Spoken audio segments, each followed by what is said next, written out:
I don't want anybody to think that we don't know the dollar amounts, I guess is what I'm getting to here. And somebody pointed out to me who sent an email in, even when your assessed value goes up, the tax rate gets bumped down a little bit so that their total revenues don't end up increasing more than either the increase of the assessment or the cost of living. So, but if you assume the cost of living is 2%, that's going to be a tax increase. I'm just saying, just something to be aware of, because you'll have that. If you live in some local municipalities like Crestwood have their own tax bump for local services on the agenda. Several school districts have ballot issues on, including Rockwood schools have a ballot issue on.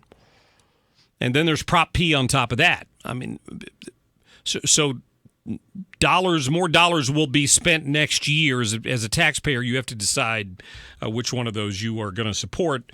And again, I'm torn because I'm a big fan of law enforcement. I just really don't like the way the politicians handled this one. Could have been as simple as a resolution saying we resolve not to spend this money on anything else that's already being spent on police, so that when the new $45 million comes in, every municipality should have done that. But they're not going to, because they don't want their hands tied. All right, glad you're with us. Let me get to my friend Annie Fry from the Annie Fry Show, Saturdays 5 to 7, right here on FM News Talk 97.1. Glad she's joining us every Wednesday afternoon. How you doing? I'm doing okay. Good. I know all about what you're experiencing in Missouri. It's the same in Illinois. Yes. Yeah, we have just had what some are referring to as a drive-by assessing of your house, and property values in Madison County, specifically in Glen Carbon and Edwardsville area, have gone up basically 8 to 10%. And I purchased my house 18 months ago, so I have a bill of sale that says about exactly what my house is worth. Yeah, right. Market determines, right? Haven't done anything to the home except for take the shutters off, spray paint them black, and put them back on. Yeah. And that's a pretty large percentage for it to just jump up. And then the tax implications are unsustainable when you lump it together with all of the other issues that are facing Illinois residents right now. When I hear the words drive-by, and they've been doing that in St. Louis County too, it reminds you of drive-by shooting. Yeah. Right? It's what it kind of feels like. So they look at, they look at comps, and if you've had to go out and apply for some, you had your home remodeled or you had a deck built and they had to go pull a permit, then they know that you've improved your home, and they're going to come looking for that money too. Yep. They pay attention. They do. So the Illinois Senate is back at it now, working on their grand bargain. I don't know who it's really grand for. Them. It sure doesn't feel like that as a taxpayer in the state of Illinois. Originally, they had asked for a $7 billion tax increase on the taxpayers of the state of Illinois, and now they're kind of back at it again. And the shocking thing about these tax increases is that the spending cuts that don't come along with them. Thank you. That's what I want to see first. The first thing that you want to see as a resident of Illinois, and I don't know if Missouri folks can really truly grasp how blessed they are to not have this just disaster of an economic situation that we have in the state of Illinois.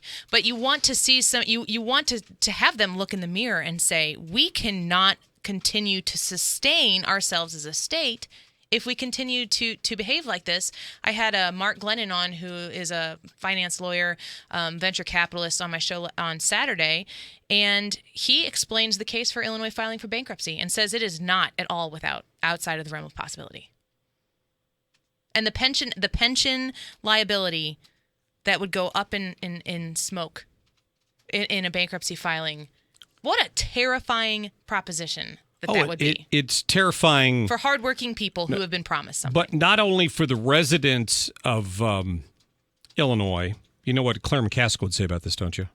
It really is time for the people of America to take up pitchforks. That's what she'd say. We have pitchforks in Illinois. Because that's what needs to happen to those people in Springfield, Illinois.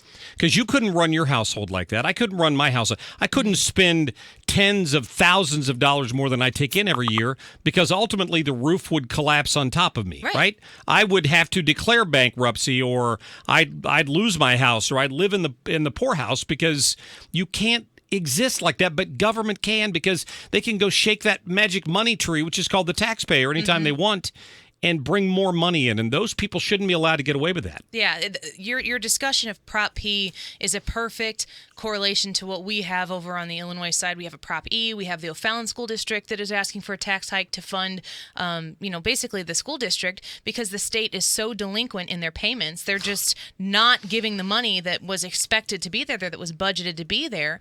So who's left on the hook? The taxpayer. So you have to ask yourself, just like with Prop P, with police officers. How do you vote to not support police officers? Well, how do you vote to not support kids who are going to school in a great district? How do you vote to not support those kids who are counting on somebody more responsible than them and more educated and more experienced than them to give them the opportunities that they cannot provide themselves? And you're counting on police officers to provide the protection and the safety and the care that they provide. Well, the problem is the middleman. I have the dollars, you need the dollars, but the way that you funnel them through the system, you cannot trust where you're sending those dollars. And there's nothing guaranteeing me as a taxpayer in Illinois, and I'm sure you as a taxpayer in Missouri, that when you do vote yes on that property tax increase or whatever tax, sales tax increase, whatever it is, that the money is going to go where it's supposed to, and in 3 years down the road, you're not going to have to vote on the same thing. Well, we could if we were all citizen soldiers, so to speak, and we got involved in the process.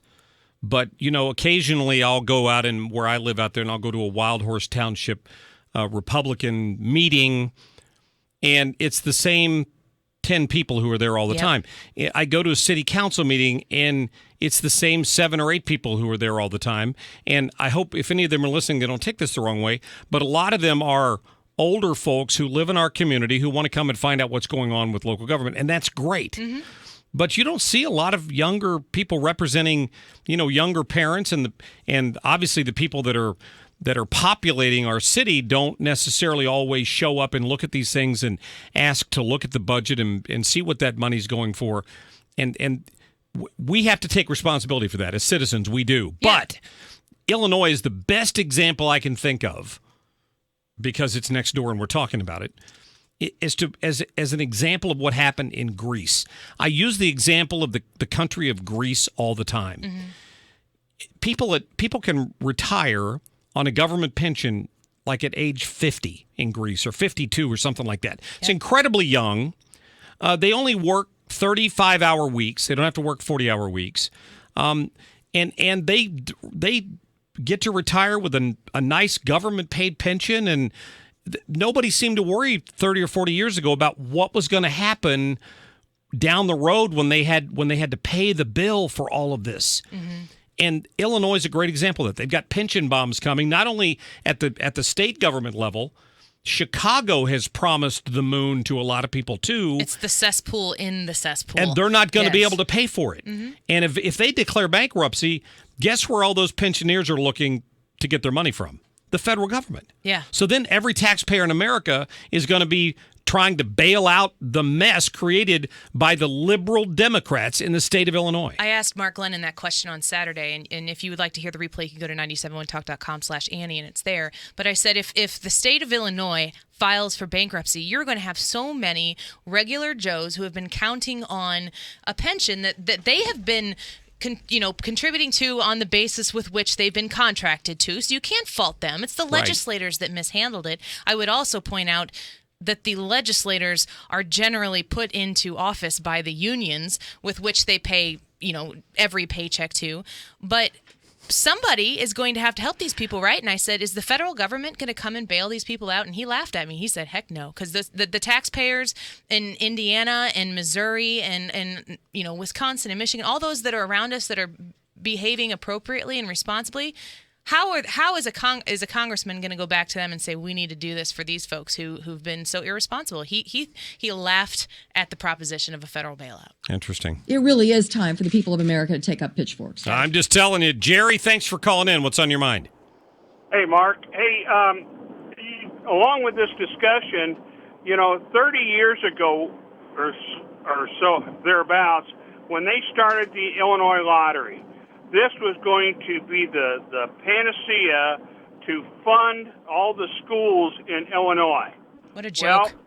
Well, and what happened was the same thing that you've been talking about with this Prop P, is the money that they had in the system for the school districts, they started using that elsewhere once they started getting this lottery money. And so it's the same thing that happens over and over and over again. And the very reason that they didn't want that clarification language on that ballot or in that measure was so that they could basically steal that money and take it elsewhere. Well, it's certainly something to worry about. And, Jerry, you bring up a good example of it. It's like government is Lucy and the taxpayer is Charlie Brown. Yeah. And she's holding the football every time and then pulls it away at the last minute. Mm-hmm. Now, ultimately, we're responsible for electing our politicians. Yes, we are. But there are other influences that elect politicians that serve their needs, right? Mm-hmm. So the unions in Illinois have played a role in that. It's the reason Governor Walker in Wisconsin cracked down on that and stopped public employee unions from being able to participate and give money to these politicians who were then turning right around and rewarding them with huge pay increases. Yes, when the field was set for the GOP primary, I was such a fan of Scott Walker, and then he was the first one out, essentially to try to stop Donald Trump. Ironically, yeah. But he set such a great example there. He stood up to the unions. He stood up and he said, "This is what we need to do for the people of Wisconsin. We need that in the state of Illinois." I was speaking with Senator Paul Schimpf's office as a state senator in Illinois, and I asked him, I go, "Are you in a favor? Do you favor these potential tax hikes that the Republican senator is trying to work in this grand bargain?" And he said his office said, before we get to any tax hikes, we have to see legitimate spending cuts, tax reform, tort reform, pension reform, all of this. You have to do that first. Yes, and once we get there, then we can start talking about tax hikes if it's necessary. Yeah, because people like Mike Madigan can't exist in a term limit world. You can't have somebody who holds the reins of power for 20 years or more. He's been there longer than that, right? He's the longest serving Speaker of the House in the history of the world. Literally, there's nobody who's held a speakership longer than him. That's funny. I want term limits for leadership positions. We don't have to take representatives away from the people who want to keep them in there, but they get to represent those people. They shouldn't be able to represent the onslaught of people in the state. But then that they don't just elect handpick the next person they wanted in that position. I don't know if that would work or not. Well, I just don't know how. I'll take any baby step I can get. Amen. Annie, thank you. Thank you for having me. It's always great to have you. Thank you for joining us on Wednesdays. The Annie Fry Show, Saturdays 5 to 7, right here on FM News Talk 97.1. Of course, you can always check out her podcast as well, right? Yes, please. Yeah, and mine too on iTunes. Thanks to Annie, who's also works the digital side of things for FM News Talk 97.1. I'll get to more of your phone calls here in just a second. And we got my friend Mark Harder of the St. Louis County Council is going to join us in the next segment as well. He's got some news he wants to tell you about the St. Louis County Council and some recent actions they've taken. We'll be right back.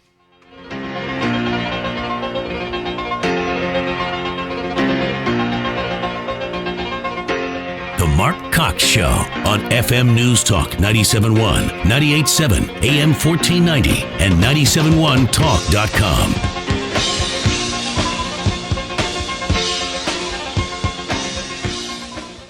Hey guys, Bubba here. Listen this week for your chance to win tickets to the Super